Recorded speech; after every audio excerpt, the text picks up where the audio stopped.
For more than 60 years, Porsche has been building the same car, but almost nothing about it has actually stayed the same. 8 generations. Air cooling replaced by water. Naturally aspirated engines replaced by turbochargers. Manual gearboxes joined by dual-clutch transmissions. And yet, look at the first 911. Then look at the one Porsche builds today. Somehow, they're still unmistakably the same car.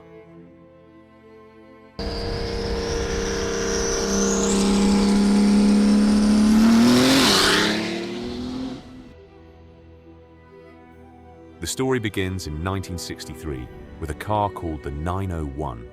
It was Porsche's answer to a problem. Build something more capable than the 356, while keeping it compact, usable, and unmistakably Porsche. Behind the rear axle sat a 2-liter air-cooled flat 6, producing 130 horsepower. That rear engine layout would become the defining characteristic of the 911.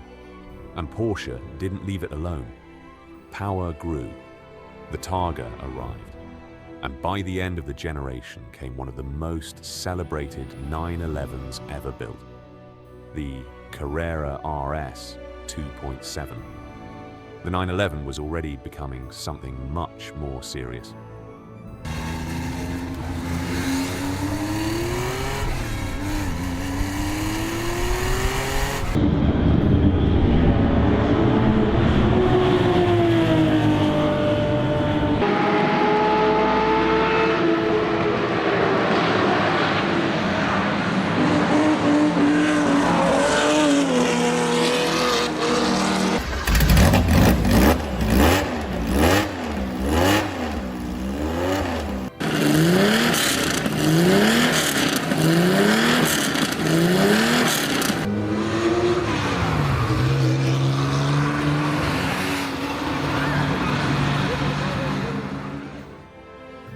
Then Porsche did something that would permanently change the 911, turbocharging.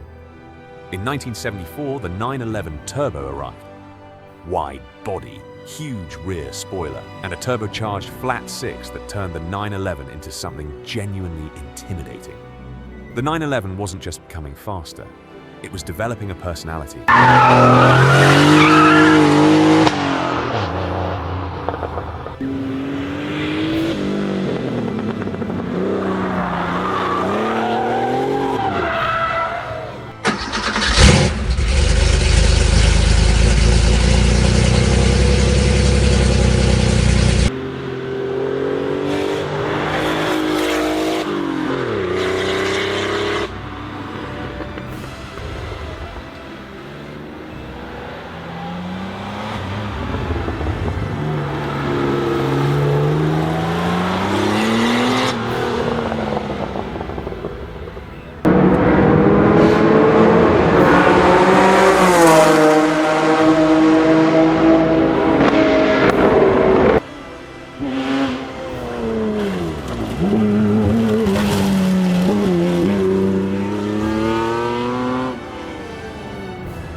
By the end of the 1980s, the 911 needed another major transformation.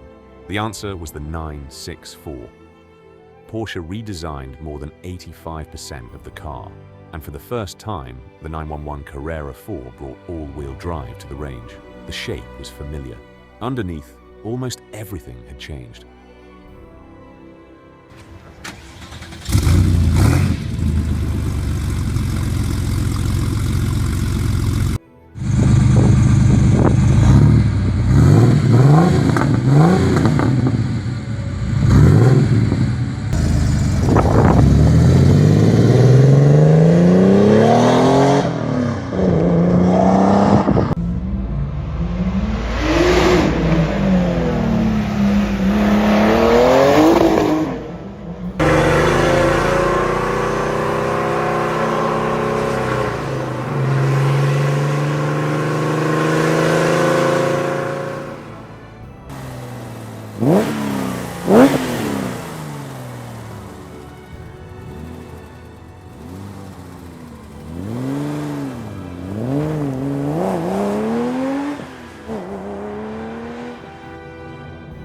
And then came the 993, beautiful, faster, more refined, and the final chapter of an era.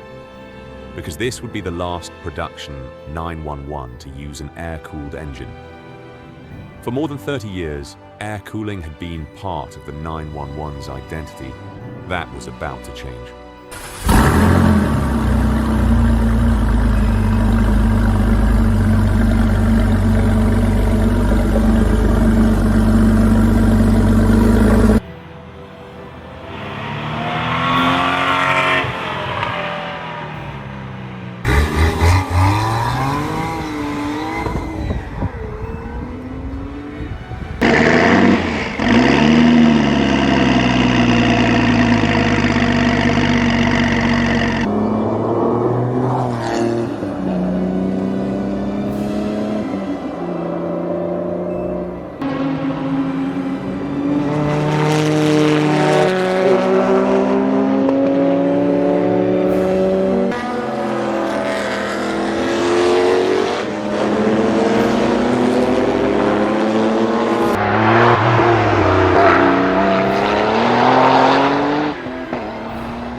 Porsche knew exactly what it was doing. The problem was, 911 fans weren't necessarily going to like it. The 996 was the first production 911 to abandon air cooling, and the change was impossible to hide. Water cooling, a new engine, new technology, and headlights that looked suspiciously like they belonged on a Boxster. But underneath the controversy was something important. The 911 was moving into the modern era.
Porsche did something almost uncharacteristic.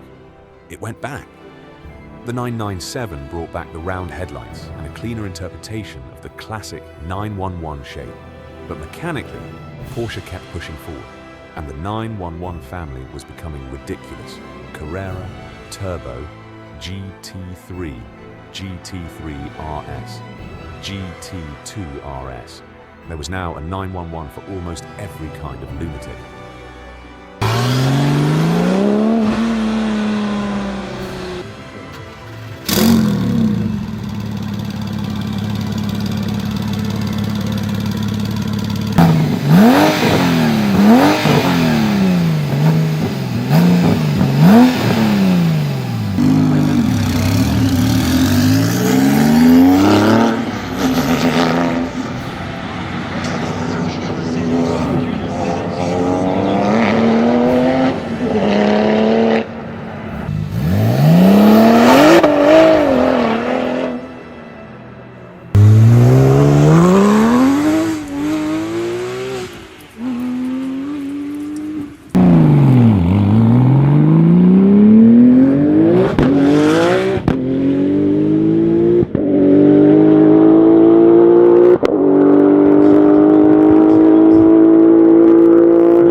By the time the 991 arrived, the 911 was no longer simply evolving. It was becoming a technological weapon, longer, wider, lighter, more sophisticated. And then came another major shift. Turbocharging spread through the Carrera range. But Porsche hadn't forgotten the people who wanted something completely different. Because while the standard 911 became increasingly sophisticated, the GT3 kept the lunacy alive.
And this brings us to today, the 992. The shape is still there, the rear-mounted flat six is still there, but the technology underneath it would have been unimaginable in 1963. Electric assistance, turbocharging, active aerodynamics, four-wheel drive, computer-controlled everything, and now even the 911 has entered the hybrid era. Yet somehow, you can still see the same car.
Generations, more than 6 decades, air-cooled to water-cooled, naturally aspirated to turbocharged, manual to dual-clutch, and now, hybrid.